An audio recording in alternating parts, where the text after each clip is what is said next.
Chaque jour, Charles et Carole vous présentent la leçon de l'école du sabbat.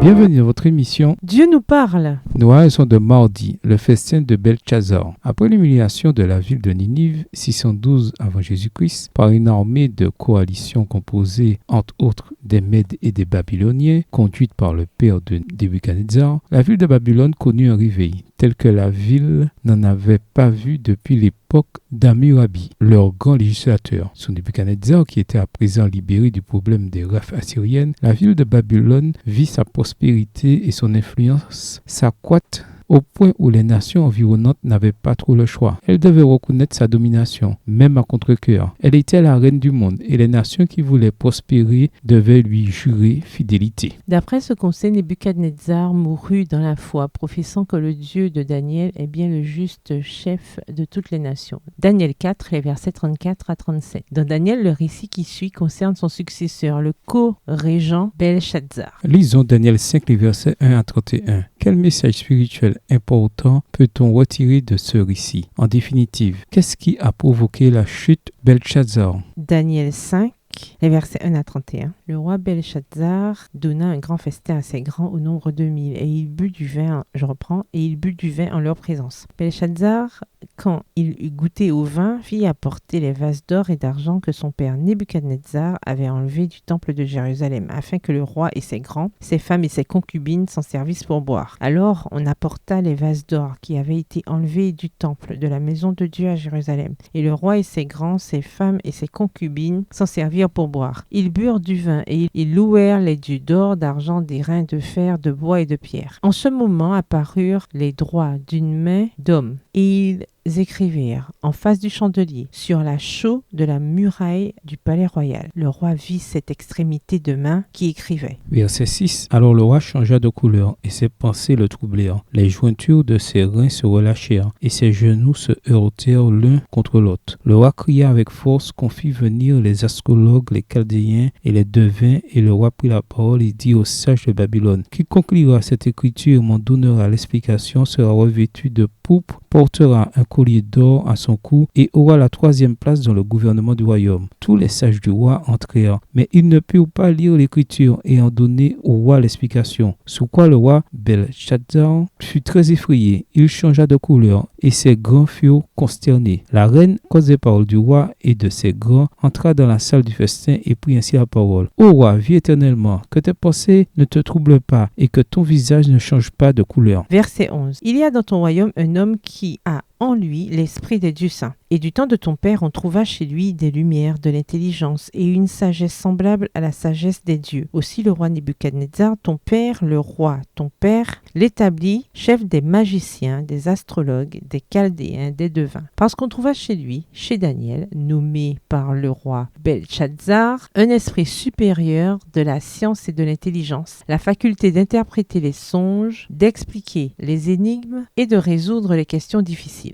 Que Daniel soit donc appelé et il donnera l'explication. Alors Daniel fut introduit devant le roi. Le roi prit la parole et dit à Daniel: es-tu ce Daniel, l'un des captifs de Juda que le roi mon père a amené de Juda? J'ai appris sur ton compte que tu as en toi l'esprit des dieux et qu'on trouve chez toi des lumières, de l'intelligence et une sagesse extraordinaire. On vient d'amener devant moi les sages et les astrologues afin qu'ils lussent cette écriture et m'en donnassent l'explication. Mais ils n'ont pas pu donner l'explication des mots. Verset 16. J'ai appris que tu peux donner des explications et résoudre des questions difficiles. Maintenant, si tu peux lire cette écriture et m'en donner l'explication, tu seras revêtu de pourpre, tu porteras un collier d'or à ton cou et tu auras la 3e place dans le gouvernement du royaume. Daniel répondit en présence du roi: garde tes dons et accorde un autre tes présents. Je lirai néanmoins l'écriture au roi et je lui en donnerai l'explication. Ô roi, le Dieu suprême avait donné à Nebuchadnezzar ton père l'empire, la grandeur, la gloire et la magnificence. Et à cause de la grandeur qu'il lui avait donnée, tous les peuples, les nations, les hommes de toute langue étaient dans la crainte et tremblaient devant lui. Le roi faisait mourir ceux qu'il voulait et il laissait la vie à ceux qu'il voulait. Il élevait ceux qu'il voulait et il abaissait ceux qu'il voulait. Mais lorsque son cœur s'éleva et que son esprit s'endurcit jusqu'à l'arrogance, il fut précipité de son trône royal et dépouillé de sa gloire. Verset 21. Il fut chassé du milieu des enfants, des hommes, son cœur devint semblable à celui des bêtes, et sa demeure fut avec les ânes sauvages. On lui donna comme aux bœufs de l'herbe à manger, et son corps fut trempé de la rosée du ciel, jusqu'à ce qu'il reconnût que le Dieu suprême domine sur le règne des hommes et qu'il le donne à qui il lui plaît. Et toi,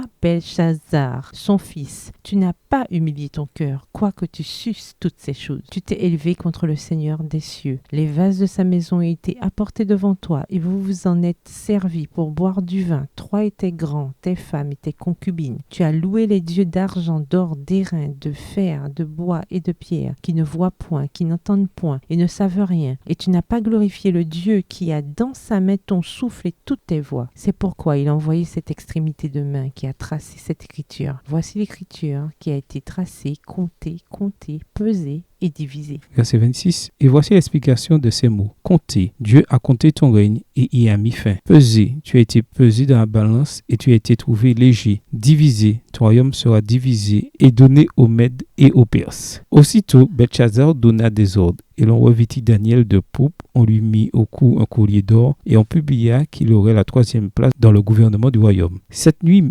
même nuit, Belchazzar, roi des Chaldéens, fut tué et Darius le Mède s'empara du royaume, étant âgé de 62 ans. Dans ce récit, le moment le plus triste, le plus tragique peut-être, se trouve dans Daniel 5, le verset 22. Après avoir narré au roi la chute puis la restauration de Nabuchodonosor, Daniel lui dit « Et toi, Belchazzar, son fils, tu ne t'es pas abaissé, quoique tu aies connu tout cela. » En effet, Belchazzar avait eu l'occasion de connaître la vérité. Il avait pu voir de ses propres yeux ce qui arrivait à Nabuchodonosor. Pourtant, il n'a pas tenu compte de ces événements et il a pris le même chemin qui avait causé tant de problèmes à son prédécesseur. Comme Nebuchadnezzar l'avait fait avant lui en érigeant la statue en or, Belchazzar défiait ouvertement ce que le Dieu de Daniel avait prédit. En se servant des ustensiles du temple d'une manière profane, il voulait sans doute montrer que Babylone avait conquis les Juifs et possédait désormais les articles religieux de leur Dieu. En d'autres termes, ils avaient encore la suprématie sur ce Dieu qui avait prédit leur disparition. C'était un acte de défiance totale. Alors que Belchazzar avait eu suffisamment de preuves pour faire preuve de discernement, il avait eu assez de connaissances intellectuelles pour connaître la vérité. Mais le problème, c'était son cœur. Dans les derniers jours, quand la crise finale s'abattra sur le monde, les gens auront eux aussi l'occasion de connaître la vérité. Ce qui déterminera leur choix, comme avec Belchazzar, ce sera leur cœur. Au revoir. Et à demain si Dieu veut. Dieu nous parle. Chaque jour, Charles et Carole vous présentent la leçon de l'école du sabbat.